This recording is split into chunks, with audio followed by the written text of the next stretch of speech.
everyone. Today I'm going to do some videos for you to give you some games that you can play inside because we're going to have some pretty cold weather for the next week or so. So the first one I'm going to start on is place, and this is a great one for a foundation for a lot of different things.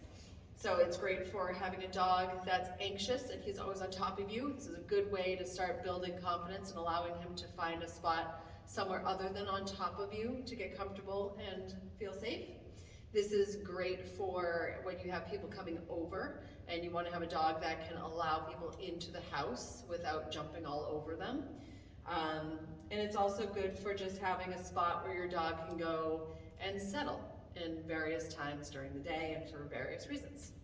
So what we're going to do first is teach the dog that this is very valuable.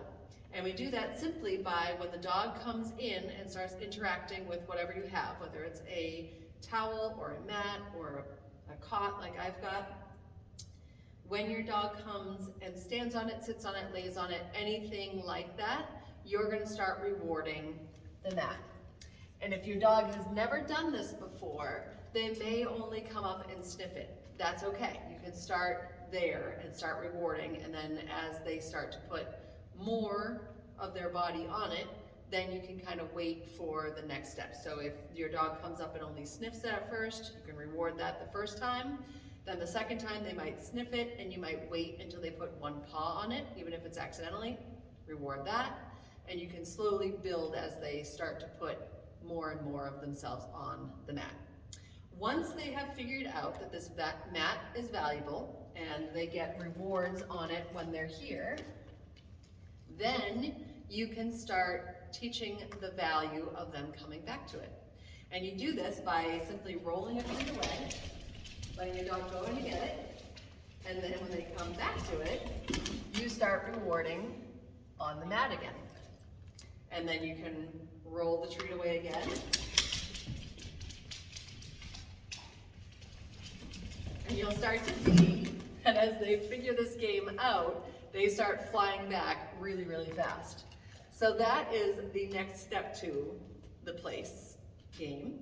And when you're doing this training, you can take their meals and measure out what they get for the day and use that as their reward so that you don't have a giant fat dog by the time you are done with all of these training games.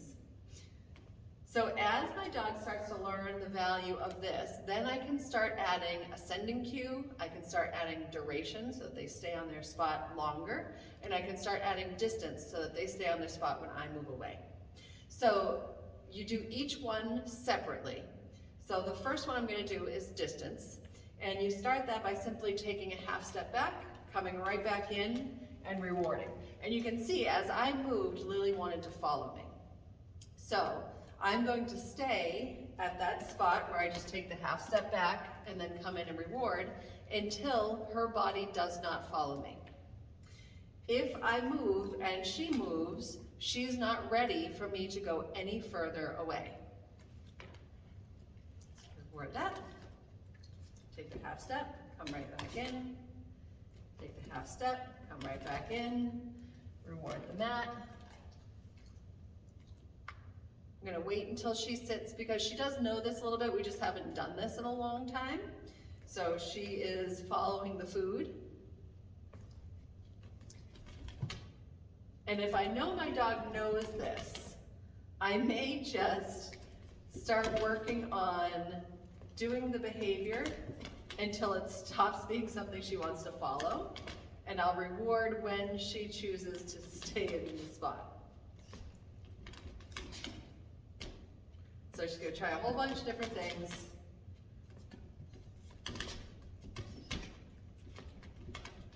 And I don't want to tell her what to do because I want her, yeah, so much better, good girl. I want her to figure it out for herself because it's going to last a lot longer if she figures it out herself. If your dog is confused and has never done this before, you can help them and you can tell them something to do.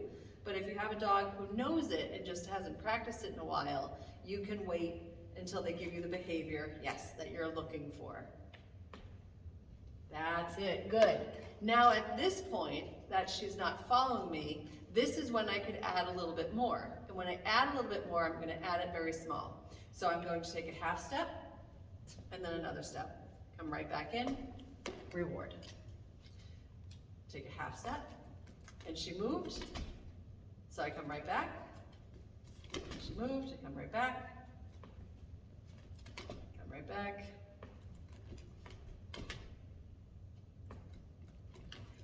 And you just do this consistently. There you go, good girl. Until your dog figures out that it's way more valuable to just sit there and wait for you than it is to follow you. So the next thing to do is to add duration. So duration is just the amount of time that you want your dog to stay on this spot. And you do this by slowing down the rewards. So if in the beginning I'm giving a reward right away, I'm going to just pause a little bit longer in between each treat. So with Lily, who knows this and knows to stay, I can take a long time, which is why she's staying on the spot while I talk. Your dog is probably not going to do this initially unless they are super food motivated. They might come take the treat and try to wander off. So you're going to want to reward them at a faster frequency.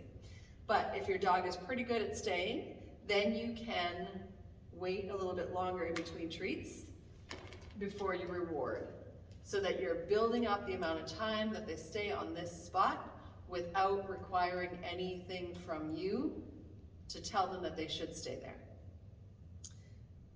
So I'm going to wait until she gives me the desired, there you go, I'd like her to sit. So she did the sit, that's great.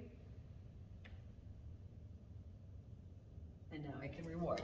So you just slowly increase the amount of time, and then as they get better at distance, you can add distance and time. So at first everything starts really close, right by whatever you're working on. As they get better, then you can move further back and you can build the duration further away. And eventually, come right back in. Every time you reward, come right back to the mat. Don't call them off of it to give the reward, especially at first, so that they understand that this mat is what gives them the reward. So that keeps them very cued into staying there. Good. And eventually you'll be able to just put your dog on the spot and walk away and go. But it takes some time to build that. It's not initial, it doesn't happen right away. If your dog should break, and say you're working on distance and you're back here and your dog is sitting nicely for a little bit and then moves off of it before you can stop them. If that happens, just calmly go back, put your dog back on that spot. No reward, no punishment, it's just neutral. Just go back and just start again, but come back in a little faster. And then the last thing to teach with place is a sending cue. So when you're teaching the sending cue, you're going to have your dog with you, and when you start this, you're going to be super close to it. And Lily already knows this, so I don't know if I can actually start her as close as I would like to. But when you're starting your dog, yes, you're going to have them this close, and then you're going to give a little bowling cue. When they hop on the mat, you're going to reward it. As they get better at this, then you can go further away, send the bowling cue, and reward the mat.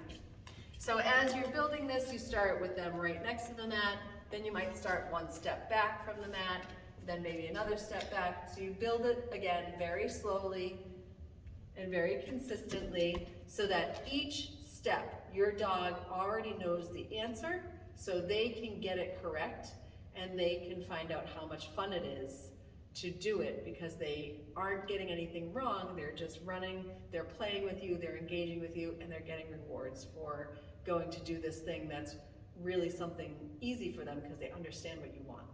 So this is a great way also, that type of training where you're setting your dog up for success and you're building these steps in small increments, that sets up a lot of trust for your dog as well, because they start to learn that you are not going to overwhelm them with something that is something they can't handle. Either maybe it's a little too scary for them, or it's too much for their system, or it puts them into an anxious state. So it's a great thing to remember to start things small so you can build your trust along with their skills. So I hope that helps. And if you have any questions, please let me know. And soon you will have a little dog that you can start as far away as you would like. Go Lace! Go Tail! And you'll have a super, super solid command that can give you a whole foundation to a lot of other skills that are great to have and makes life with the dog so much easier. And when you're done, make sure to give a little release word. I use free because I realized how many times a day I said okay, which was my first release word. So when I'm done with an exercise, I will make sure that my dog knows that we are done. You're free. Roll his feet off, and that's that.